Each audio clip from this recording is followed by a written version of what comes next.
Thanks for staying with us. So we got a story in our mail and we'd like to share it with you. A lady said that since she was 7 years old, she realized that her mother never loved her like she loved her 2 elder sisters and her 2 younger brothers. So I'm assuming she's in between. The mother saw her as a threat and always called her her co-wife. This went on all her life while her father tried so hard to make her happy till he passed.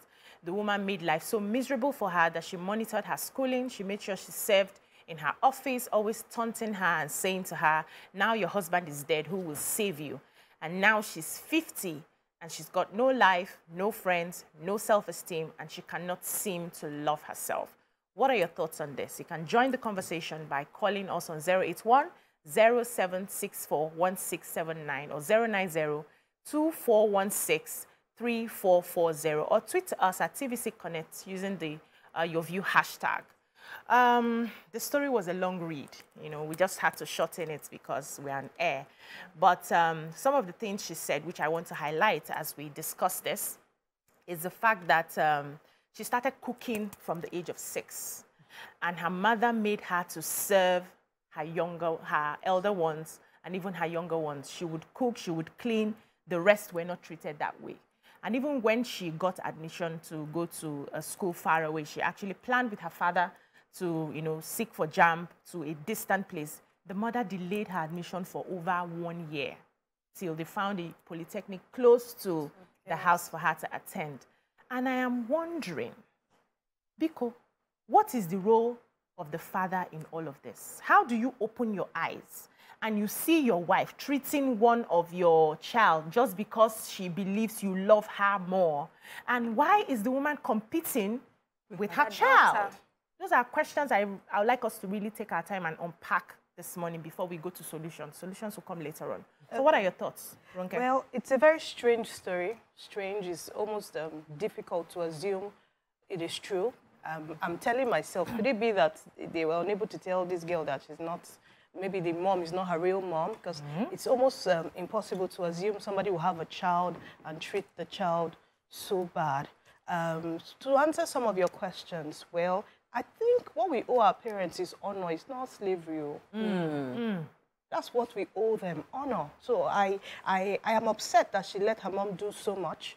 I'm upset that her father, well, the mom's, from the story, we can almost conclude that the mother had a very strong personality. Reminds me of one movie I watched where, the Battle on Booker Street, where the husband couldn't do anything. So yes. Sometimes the husbands, man, they are there, but like just like they are not there. You know, so she let her mom do so much. Maybe when she was a child, yeah. And then I'm also worried. She had siblings. So these siblings thought it was okay. The neighbors thought it was okay. Did they not go to church? Every other person thought it was okay. Is there something about her that she's also not telling us? Is she telling us just one side? Is there something, is there a way they tried to help? How was she doing in school? But even if she was the devil, I think her mom was extreme with her. This is very unfair. This is something nobody should do to another person. And this is something you shouldn't allow to be done to yourself. Before I come to you, you know, sometimes when we read some of these stories, we think, can this story be real? Till it happens to you. I've had personal experiences where the man in question was, some days he's lucid, other days he's not.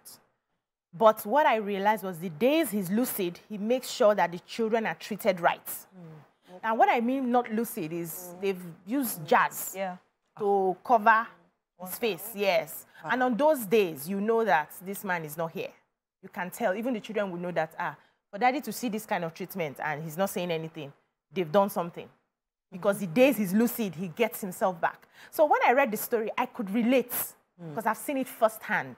It didn't sound like strange to me. I've seen, and I've also seen mothers who, so it's either the mother is a narcissistic woman, or she's a witch, or she's mentally sick. For you to have a child and not care for the child and compete with the child against your husband. So because he loves you, I think every woman should be happy that their husband loves the children. That's what you see when daddies and their daughters. I have 2 daughters, and I see how my husband adores them. And I feel great, like, these people know that nobody can mess with them because they have their father. You see, so sorry to cut Yeah, you. go ahead. You feel that way because you have a healthy self-esteem. Yeah. Children with battered self-esteem, once they get married, it doesn't go. It doesn't go away. It just increases. So I've seen people who are really envious of their children. Wow. Yes, actually. I've seen people that are really envious. And I feel sometimes the men do not even help. Because sometimes the men believe, now my joy has come. Now that I have this child, my joy has come. And They ignore the wife. they ignore the women. And instead of the women to seek help, they just feel, okay, So you are the one. The battle line is drawn. With their The one own that is child. taking my own The husband. battle line is drawn. Let's Okay, start. let me come to Damola. Just continue on your line of thought. Well, I believe that there are some women that can compete with their daughters or their children or have some kind of narcissism going on in them. For this particular story, I want to paint a scenario in my head because me, I like to put two and two together. Because if she had treated all the daughters like that, I would have concluded that this is who she is. But then there's a possibility that the man cheated on her and this girl or this woman now is the product of the extramarital affair.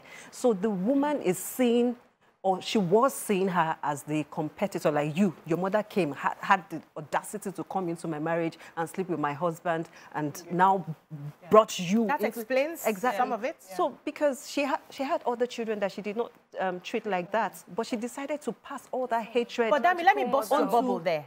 That child. A narcissistic mother will have a child that is the golden child. Will have another one that is the scapegoat. From 6 years old? Yeah. Yeah. Yeah. So it's still possible, you know, we're speculating right now because we don't have the real story. It's still possible that she gave birth to that child. That child. But We cannot, that is the scapegoat. we cannot She clearly will choose excuse- one as She a said scapegoat. it's her mother. She said it's her mother. She will choose one as a She scapegoat. might think it's her mom, but let's even assume that's her mom. Yeah. Because they are, And I've also seen, when I was in the university, I think I've mentioned this before, there's this particular woman who, the young girl was trying to go to school. So she got admission into the university there. But they were so poor. The mother was a bricklayer. The woman being a bricklayer. They were so poor. And back in Urobo land, and women do more of the hard work anyway, so it's not strange. And she was trying to make ends meet. This young girl was making hair. She makes good Ghana braids. We all, in fact, we'll book ahead of time or else we won't get a slot. That was how she was fending for the home and also being able to pay her fees. But every morning, anytime I go and make hair there, this woman is reeling curses to this child, her first child. She did not bring her from outside. I had to ask the girl, now she born you? Say, now me, see my baby pictures now. Now she carry me, now she born me. Reeling curses. So at some point, I'm like, are you sure this woman is not in a coven? Because sometimes when women are possessed like that, they have this child that they have said, they have vowed to ruin their lives or whatever benefit they are getting. So you can't rule out Sounding and deep. spooky. This is So very please give us Were you your done? thoughts. Yeah, go ahead. Sounding spooky. And I'm like, what skill I make it right? So I think that for parents and as children, I think that if our parents knew better, they would have done better. And this is just to create a general explanation for the things that some of our parents had done to us and we're feeling and still holding on to that, right? And so for the woman, I'm thinking maybe she went through some form of pain of childbirth that is not expressive. So sometimes some women go through so much pain in some of their childbirth, such that when they see the child, they have a form of hatred for the child. Yes, so this can be a very good explanation for that. Me, I would not like to sound spooky and witches. Don't sound spooky. I mean, so sorry, okay. Don't insult me here. I'm going to take it very personal with you. It's not sounding spooky. We talk from where you are. That's what you know. I'm giving you life experience. I'm sorry about that. So that's what I feel, that she may have gone through that process and she's finding it difficult. So I'm going to have to pause you here. Let's take a short break. When we come back, Toby will continue her thoughts on not being spooky. Thanks for staying with us. We're still having a conversation about the lady who is 50 now and needs help on how her childhood has gone. And Toby was giving her thoughts before we went on a break. Are you ready? Yes. I was saying earlier on that quite a number of us are trying to heal from the mistakes of our parents. Now, I don't want that to sound like we're attacking our parents. We want also our parents to think about it because they're somebody's children also. And the way they were also treated impacted the way they treated us, right?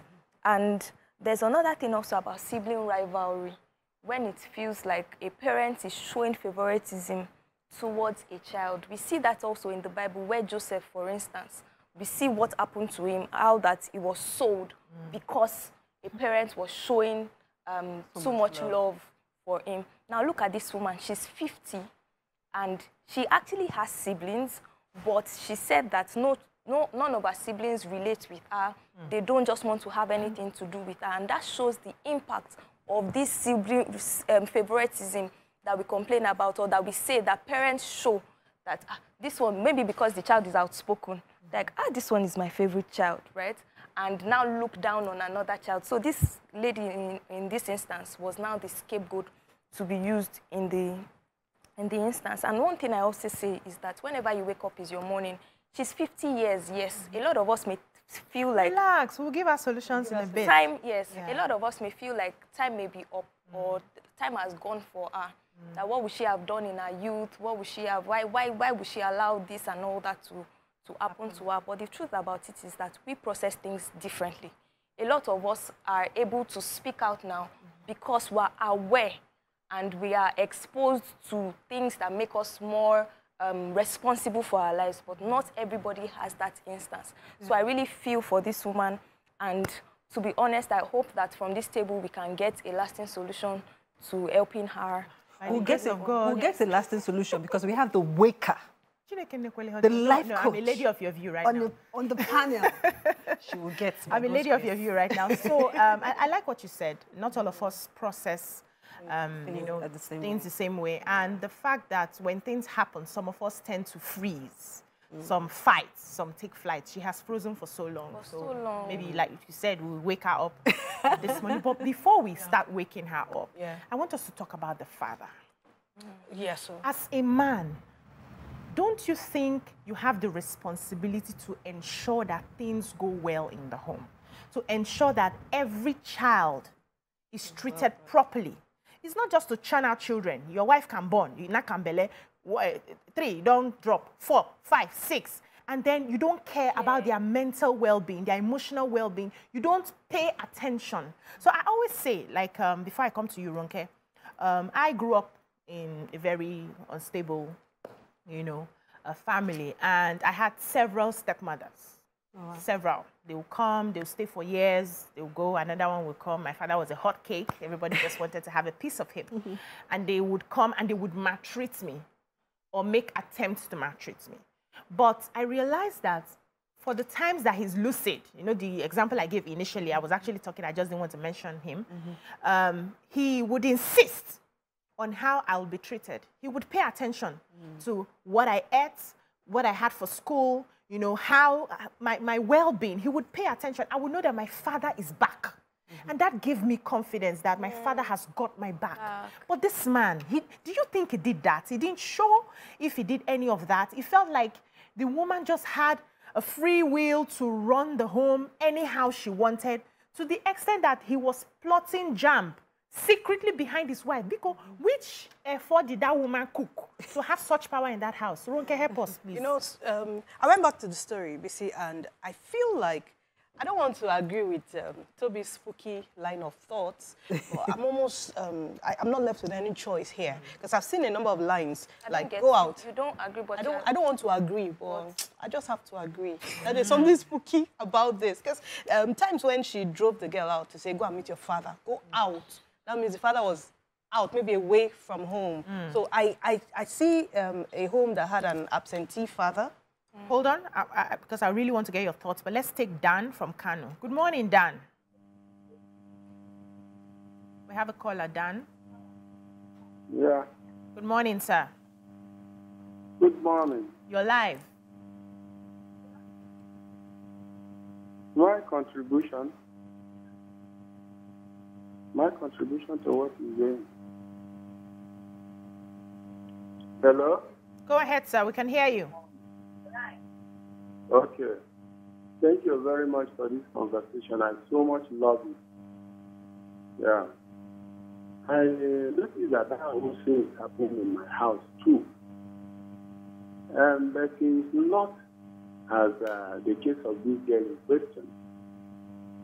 Well, can you speak up a bit, sir? We're struggling to hear you. Oh, we lost him. Sorry about that. You were giving me your thoughts.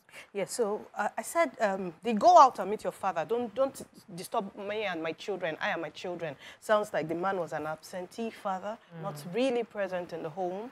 Then he was timid. That's why he tried to do something behind his wife's back. And they're not seen on him. So then he was weak-willed. He allowed the wife make all the decisions in the home. And I pity the other siblings, because it almost sounds like they grew up without a real father. This girl is the first beneficiary, but I'm not sure the others had the privilege of having their father mentor them, raise them. Yeah, so this one is just our victim, and she's the one that cried out. So I really can't tell what other people have gone through. The other siblings might have stories as well. Yeah, and it doesn't also seem like this girl had a good relationship with her siblings. So I'm leaving a 1% chance that there's something about her that we don't know. Yeah. Although she may not be a part of the family. I do not think, for whatsoever reason, I do not think the kind of treatment she received is fair. I think it's highly unfair. I think the father dropped the ball, so the wife's wings came out. This time, not even that she had strong legs to kick the ball. Her wings came out and she made all the decisions. And even when the man died, there was no impact. There was no impact. So when he was alive, when he died, there was no impact. So it was the same. Yeah. She even said in her story that when the father died, the mother, in quotes, said, your father has died now, who would save you? So that's why I still believe that this woman is not her mother. Because the story, in fact, when I read it, it felt like Nollywood to me. And just like Ronke said, it's not everyone, it's not every father that has that ability to lead a home. There are some men that are married to women that have domineering spirits. Hey. So they do not know how to tame, they do not know how to tame that woman to say and put their foot on the ground to say, I am the man of this home. Then number two, he was probably dependent on her financially. So he did not have the balls to look at her in the eyes and say, these are my children and I have to look after them. Or maybe because he cheated and brought this child home, he's still feeling that sense of guilt to say, okay, I've wronged you. I'm still pleading with you to even take me. It's because of the kind of money. Some people cheat and bring home and there's nothing you can do about it. Take care of this child or else you go, you know. But let me pause these are the here. scenarios that could have happened. Yeah, let's take this call. Tayo from Ikorodu. Good morning, Tayo. Good morning. I wish you a lovely weekend. The topic that you are treating today is a nice topic, but if you go into the background of the Bible, as it was in the beginning, so it is, so it will be. You look at the life of Esau and Jacob. So Jacob and Esau came from the same mother, and you can just imagine when the mother of Esau tried to maneuver the whole thing. So it's not a new thing. What I will advise you to do is that you just believe that that is how God designed it, and she should move on with her life, and she will get better. And look at the end of Esau. Esau was even greater. So somebody does know that was having a great army. So, and the lady should not get frustrated. She should believe that that is the arrangement and move on with her life, and it is the way we can. Thank you. Thank you so much. So, Toby. From the conversations, I'm having a question in my mind, and I'm saying that, is it actually wrong to marry a woman with a strong personality? And I ask that because a number of us, even on this table, have strong personalities. So we now would say that, why are you using side? Why are you doing it like giving a bombastic side there? Like so would we now say that we're not to be ourselves? I think it's a function of who this woman really was, right? As against the man being less domineering or just allowing things to slide, right?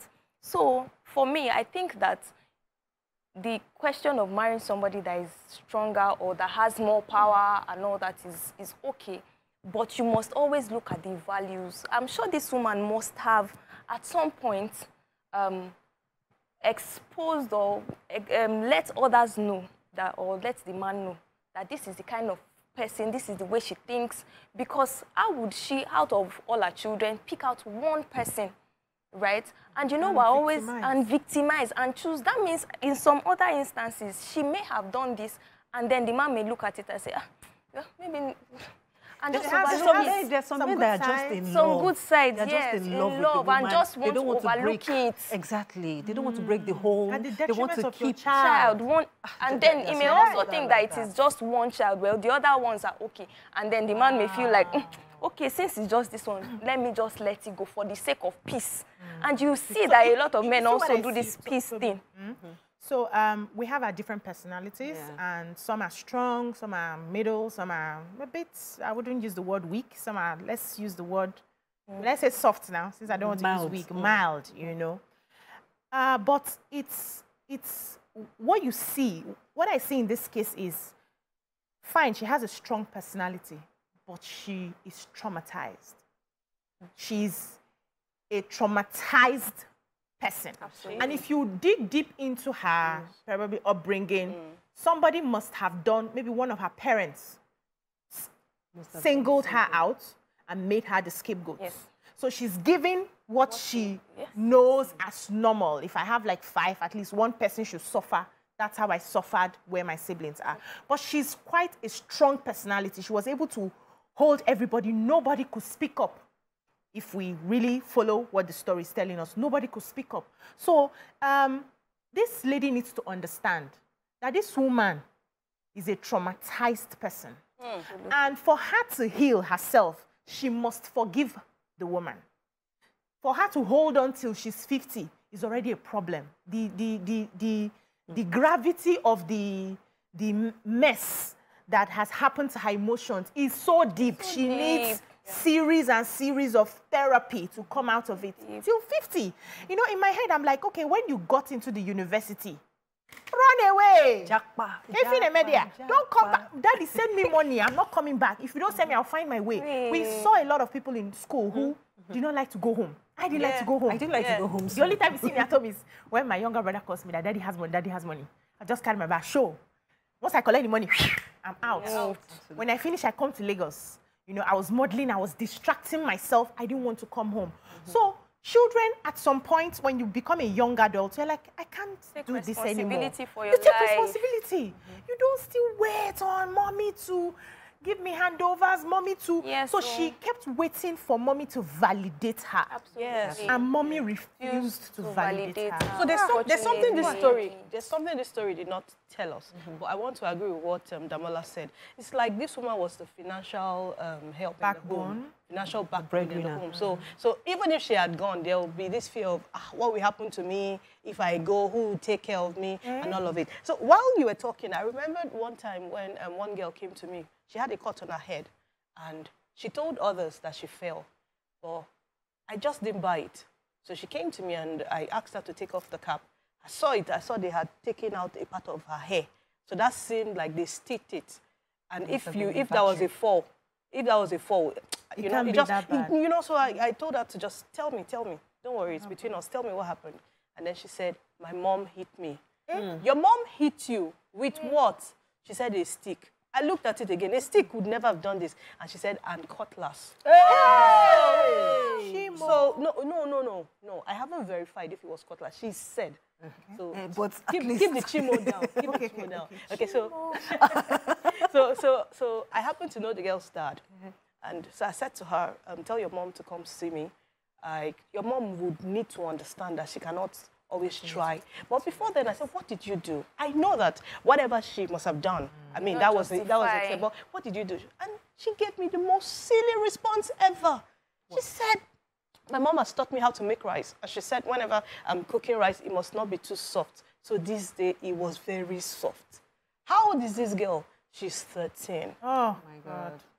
So I was very happy to have a word with her father later, and then I have said to him, I just need one thing, because I'm not one to just jump into things. I only want to clarify that she actually used cutlass. But what did this guy say? He said when he got home that day, he was just surprised that his wife came to kneel down She was begging him that I've done what you said I should not do. But she pushed me. She pushed me. What did you do? What did you do? Said I hit her. And then he said that his wife hardly beats the children. He's the one that does the beating. In fact, he has not seen his wife beat. The wife is always buying things for them. So he just assumed that for her to be this apologetic is because maybe the girl pushed her so far. Now, I was the one who told him that it was rice matter.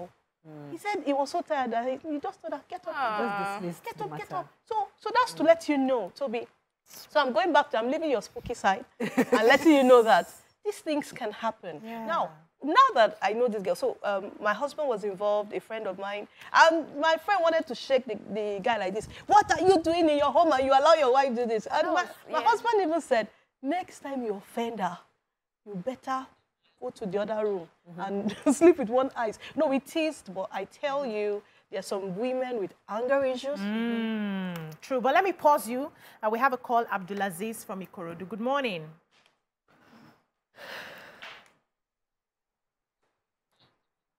Oh, we lost the call. Go ahead. You were rounding up? There's some women with intense anger issues that nobody ever checked. Yeah.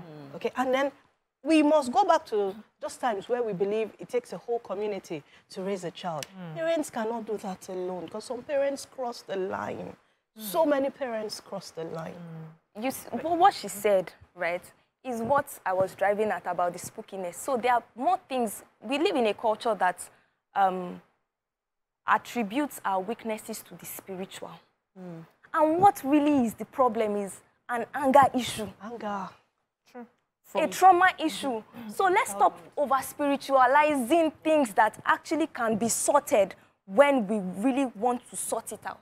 So when we say, that's why I was saying it was beginning to sound spooky. When she was saying, which, this one, Kovun, I said, no, but those things exist. Yes. Now, with the knowledge you have, you can now be logical in your observation to say, this is definitely trauma. We didn't know the word trauma before now. Was it not recently everybody said, coaches started saying traumatized, and then you're going back, you're looking at the history and like, okay, this is actually trauma, this is psychological, this is emotional. Our parents didn't have those definitions. So what do you call them? You say, some spirits. Even evil spirit in the Bible is not evil spirit, so to speak. It's trauma. But we didn't have that. So these things happen. But your story just reminded me of... in class, I used to be a classroom teacher, and okay, let's take this phone call. Who is the caller now? Mary. Good morning. Good morning. You're welcome. You're live. Yes. Rosemary from Abuja. Okay. Good morning, Rosemary. Actually, what that lady said is true. Yes. What that lady is saying is the truth. Stop listening to the TV, please. Okay, it's the truth because I have a similar story. This girl, she's 18 now. My neighbor's daughter, the second one. I'm not listening to TV. I'm away from the TV. You're listening to yourself. Sorry, we lost that. Yes, so I was about to just narrate how, I used to be a classroom teacher, and there was this particular teacher who, she hardly beats the children. Beating is corporal punishment is not allowed, right? So she hardly beats, but somehow some people still find a way to just pinch some children that don't behave. Just touch her hair. That's the word, touch. But on this particular day, I don't know what happened. She came into the classroom, agbo, and she left marks on the child's body. It was a huge case, marks on the child's body. So this woman, we now started realizing that she's always had anger issues. Her husband knows it, her family member knows it, her son knows it, but she knows how to, these people who know how to give you perception. Me now, you can easily catch how I behave because I don't know how to hold myself. But there are people who are very, they are concerned about how people see them and view them. So if you're coming on set now, you will sit in a certain way, you talk in a certain way, they are very prim and proper.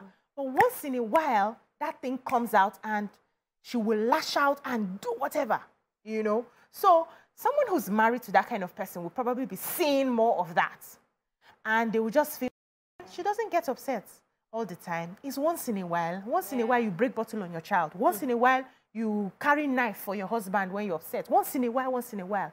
How do we stop that once in a while from becoming the norm when you now have to go full-blown maltreating a child for years, piling up the victimization, piling up the trauma, piling up the emotional mess? How do we nip it in the bud, so to speak? In fact, I was even going to state that there are other children out there going through what this woman has been through.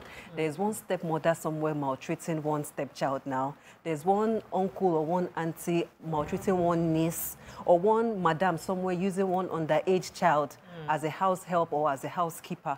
We need to do better as individuals if we want to build a better society. I don't know if it's jealousy or is it superiority complex that makes you want to batter someone, beat them down so that you can feel better with yourself. I know that jealousy is a feeling that it's an emotion that we all feel, but your ability to suppress it and believe in yourself, that self-confidence is what sets you apart. So the sky is big enough for everybody to flourish. So why would anybody want to suppress other people? A child. Is it that you've seen their future, that they are going to be glorious or what? Why do you feel the need to snatch away someone's self-esteem just to feel better? So we need to preach this self-confidence a lot. Because by the time you yourself have that self-esteem, when you're self-confident, you would not feel the need to treat other people like trash. I think it begins with us. Yeah, let's take this call from Benin. Mr. Paul, good morning, sir.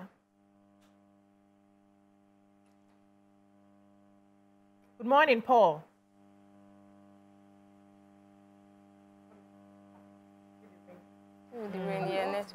The rain. Okay, let's move on. So I like the aspect you brought up when we're talking. You mentioned favoritism, how parents, sometimes will favor one child above the other. And I'm asking, is it possible that you can have children without favoring them? So I'm using myself as an example now. I have 3 kids, and me and Oga agreed that there will not be any favorites. You can, if you ask the children, who do you think mommy likes most? They don't know. They will not be thinking. So anytime I ask them, or somebody asks them that question, they are always looking at each other like, who? They can't point this person. So that's what I wanted to achieve. However, they will tell me, but you give the last born more things. She gets more yes than no. I said, because you sent her. You people will hide behind and send her, come and ask mommy for chocolate. Come and ask mommy for this. Come and ask mommy for that. And sometimes I tell her, I said, don't I tell you no? I tell you no, and she cries and she goes back, So it was something I was deliberate. And honestly, aside from being deliberate about it, I really don't feel any extra special thing for any of them. And I treat them the way they present. So my son always feels like I'm picking on him. I say, it's the way you're presenting. You give me more reasons to pick on you. When I tell everybody to go left, you go right. He has a mind of his, he has my mind, right? I used to be very stubborn. I'm still stubborn. I've not stopped being stubborn. It's paid me, so I'm going to stick to it. So he has that, he has my mind. He's just like me. And he has his father's ability to talk and argue, right? So imagine that combination. So when I say everybody go left, he is questioning me, why are we going left? Why? But you are not different, my friend. Will you go left? And I'm constantly raising, and he feels like I'm always picking on him. I say, it's the way you present. The other ones have questions. They will go left first, then they will not come back. But mommy, why did you even say we should go left? But they've gone left. But you will not go left. Is it the first child? No, it's the middle boy. You. Obey first and then complain. Obey first and then complain. So how do we? The question now is, how do we ensure we don't show? You have kids? I do. And you do. You have kids. Yes, I do. You are loading. You have. Yes. So how do we not show favoritism? Because we've seen the effects of having to favor one child over the other. Okay, can I go? But before you go, let's take a call. We have a caller. James. Good morning, James. Yeah, good morning. How are you? I'm doing amazing. And you? Fine. Yeah, just have a contribution to this ongoing discussion. Yeah, go ahead. Hello? Go ahead, we can hear you. Yeah, the issue of favoritism to children. Actually, as a parent, And thank God I'm a father of two. I believe that the temptation is very, very high as a parent. Because if you have a child or 2 children, 3 children, the individual of them have different weaknesses and strengths. And there is tendency as parents, or as a father, so to say now, that if one is not very careful, the temptation to love one based on the strength against the other because of her weakness will be there. But one thing is very, very important, that the one that have weakness will have strength at the other side. Even the one that have strength here may have weakness at the other side too. So when the temptation is coming up, what a father or a mother should do is that you should be able to look at the strength of that one that is showing weakness. Because if you are not careful, you lay a foundation of hatred, in between the children. Yeah. And, to curb it later or to resolve it will be too late for the father. So, and this thing is very, very common in many homes today. And, it has pushed so many children into things that are ordinarily not supposed to do. So, as parents, as a family, you are supposed to, ensure that you balance the two. Take, for example, one is brilliant than the other, or one is, quiet. That are their gifts. And at the same time, it's not all the children that should have the same gifts. So you look at where this one is good, where that one is not. If there is need to, upgrade or to help the other one to grow, then that's your role. But to begin to show it to the children that one is better than the other, I think there's a problem. And it will bring a disaster to a home. So to me... Thank you so much, James. Thank you. Okay. Yeah. All right, PC, thank you for your question. I like to agree with him, though partially. I feel issues of sibling rivalry was a lot more in the previous generation than our generation. We're a lot more enlightened. Our parents made mistakes. We saw a lot of people, handle this in a very weak manner, such that siblings have reached Supreme Court over minor issues, and you just see that nobody gave them a chance to express these things when they were children, because it's only normal. If everybody in your house behaved the same way, your house will be boring. It will be boring, so it's just normal. So to answer your question, I would say we've got to instruct our children with a lot of patience. Don't instruct and expect that the child will do it now. So because, like he said, children are different. So parents must understand their children's personality. I would say take your children through personality tests. Don't say I sound serious. No, you're right. Because it's the truth. Yeah. You've got to know, as you were talking, I just said in my head that your son is called male. Yeah. I immediately said, oh, that's a called male there. Because if parents understand why cholerics act this way, in my own case, I am a lot of male and a bit of phleg. Okay. My husband is san and small male. But our first son is choleric. Hey, well, he's choleric. He's the leader. And we just realized that this boy doesn't behave like either of us. So one of those family meetings, my husband's older brother said, okay, don't go to fights like us. Let it in the family. I said, I don't like that at all. Yeah. So it's important that parents understand the personality of the children. Phlegmatics do not have to be weak if you attack it on time. Sanguines do not have to be careless and carefree if you attack it on time. Melancholics do not have to destroy themselves if you know on time. Yeah. And cholerics don't have to be so cold if you also realize on time, get the blend. So that's one. Number two, you've got to highlight each person's strength. You need to know that this one, in my house, the rallying force is the last born, the 4-year-old. Those other two, they behave as if you go to your own nation, let me face my nation. And the 4-year-old is one that will say, give me this one zone, give me that one zone. And you go to this one and say, why are you like this? So we realized on time that, hey, that's his own strength.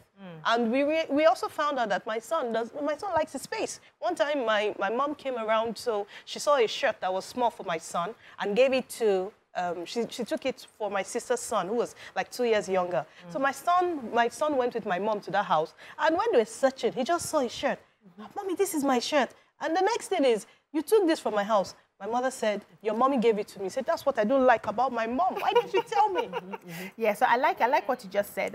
In my search to understand my kids, because at some point I was overwhelmed. Like, how do I handle this? I'd done Montessori, I'm a life coach and all of that. So we had to do this personality testing, and I sort of understood them. I went far to go and do their numerology, life part number. Oh, wow. And that gave me a better understanding of all my children. So I just face them the way they are. If you're coming from the outside, you don't understand how it seems like I'm treating them differently, but I'm following them. I already know the one that is me. We are stubborn together. So I know what works, and I just try my best. But they say your results will not come out till these kids are older. So everything I'm doing, everything we're doing, we just hope that God will put his blessings on it, and the children will come out well. But let's take a short break. When we come back, we give this woman some solutions. Stay with us. Thanks for staying with us as we are wrapping up now. I'd like us to look at solutions. I know in our discussion we've mentioned some solutions that would work for this woman, but let's give her more solutions she can begin to look into. And she was very vulnerable. She put her full names at the end of the email. When I saw it, I was like, wow. You know, so what do you think she can do now that she's 50? She doesn't have any self-esteem, no self-love. She wants to pick up her life and start again. What do you think she can begin to do? I am particularly happy that she wrote in that email that there's something in her saying that she can still find happiness. There's that ray of hope that she's holding on to. And I just want to tell you that hope will not fade if you work hard at it.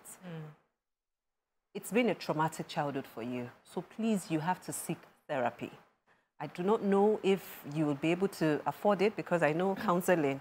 Life coach, please tell me. I know it can be I know it can be expensive, but you just have to do what you have to do. You need a life coach. You need somebody to hold your hands through this place called life.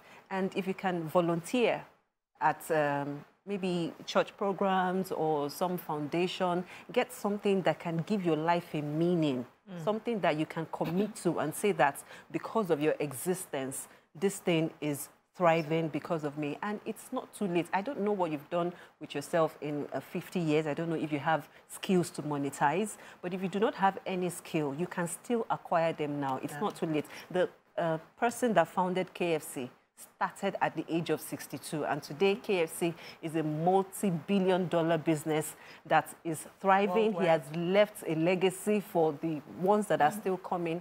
So please do not give up on yourself. And I just wish you all the best. Yeah. Oh, that's so sweet. I'm starting to think, is this all life coaches we have on this table? My sister. But you see, that thing you said about being in the classroom, don't let it go.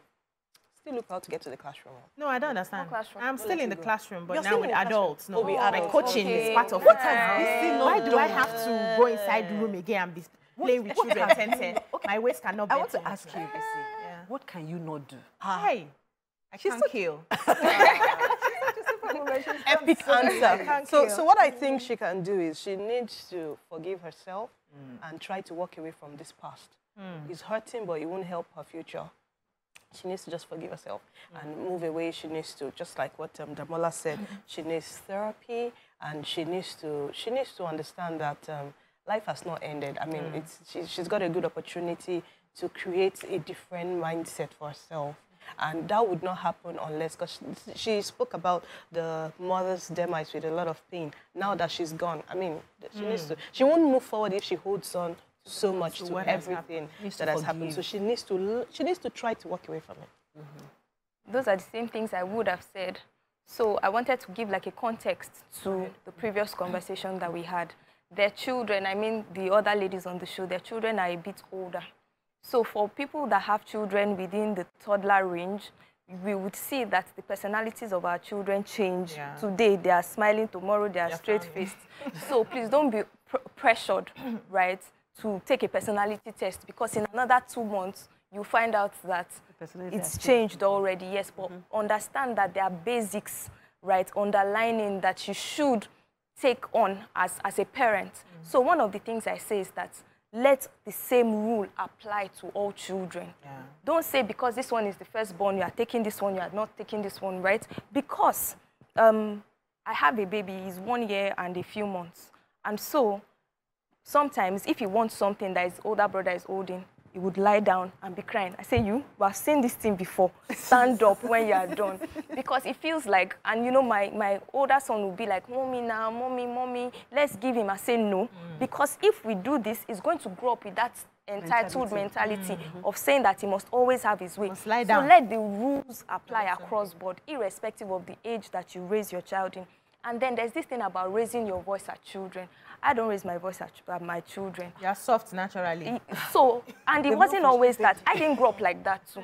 I didn't grow up with talking gently. I mean, you have to shout before we can hear. But I saw a woman at the park, JJT Park, 3 children. She was saying, no, don't go there. I said, man, what is happening? She said she's talking to them. And do you know the funny thing? The children were obeying her. As busy as that place was. And so I said to her, is this how you talk to them normally? And she said, yes. I wasn't married then. So I said, if this woman can actually do it, I'm going to raise my children without I did not see that woman before I married. And so now, if people raise their voices at my children, they're looking at you that, strange. What is happening, right? And why are you so angry, right? So I think that these things come with deliberately choosing to raise your children the way that you feel is the best way. That woman you met, me, I did not meet her. Sorry. I came from a house that they used to shout. We are shouting. Our voices. And culture too, yeah. And when you come in, when you come close to the compound, you will think something is happening. We are all laughing. Our voices high. I now married a man who, they are shouters too. They are gisting, they are shouting. So imagine me and my father-in-law having a conversation. Our voices are high. You come in and like, what's happening? Daddy, he's a lawyer, so we argue a lot. And our voices are high. I did not meet that woman. So I started raising my children, and I realized that their voices are high. Everybody is speaking at the top of their voice. So we went to for vacation to the US. My sister, on the other hand, my elder sister who's in the US with her kids, are soft-spoken. They were raised in your home too? No. Your sister was? No. She wasn't? No, she wasn't. Okay. They were soft-spoken. So I just realized that it was only my children that were making noise in the house. So when they are talking, I'm like, shh, shh. The next minute, Mommy, can I have shh, shh. I was tired. I'm like, I can't wait to go to my house where I'm free to speak the way I speak, because I'm always considering the husband may be sleeping after work, and then my kids are just talking and their voices are high. She told me that the husband asked, are you sure their ear will not be paining them? It's that loud? I said, yes. I said, we're used to it. You know, so that woman did not meet me. I wish she did. Maybe that would have helped me to be deliberate about it. But just get to the fact that my voice is loud now. I still even believe that these things happen with age. I hear that sometimes children change, but that my last one, maybe it will still make you change that your philosophy. Your children were 10, 12, and 4. They weren't. It's the way they were raised. Yeah. And they could have warned them before they went to that place. This place we're going to today. She said that's how I knew the woman again in another place. That's how she was. Don't create a excuse. Stop shouting. Not even necessary. Not even necessary. As we're coming down, open your mouth and greet. I don't know. Till I see adults, they will open your mouth and greet. Open your mouth and greet adults. Do you hear me? Okay, we're here. Come down. Those ones too will not greet you. Not be like, no. They're so well behaved. They don't say, you know. That's the training. You keep training them. I like what the woman said, but please, I'm still going to give that 1%. There has to be a balance. Yeah, they have to be soft. But if all of us are soft spoken, no, hold on, sweetie. If we're all soft, and we'll be boring. Trust me. You need the spice. You need the ginger of the shouting. It's not called shouting. Raising your voice. Exercising your vocal cords. So when I go on a movie set right now, the director does not tell me volume, does not tell me, because once I open my mouth, I have it naturally. So I don't stress my directors. You see, it's working for me. Nice. So, but I like the fact that people have advised this lady. I want to tell her that it's not a mistake that she was born into that family. She needs to understand that. It's not a mistake. God put her there to build her story. That's what I tell people who... I tell her if she stands now, she would inspire more people than people who grew up in a very soft environment with all the love and all the care. She would inspire people. And how would she do that? If she picks up herself now and begins to work on herself. So you mentioned therapy is very important. She needs a life coach, she needs a therapist, she needs to volunteer. You people have given all of that. She needs to forgive. Ronke mentioned that. She needs to forgive herself. She needs to forgive her mother. She needs to forgive her father for having a lackadaisical attitude. Yes. She needs to forgive her mother for the treatment. She needs to understand that her mother played the role she was supposed to play in her life.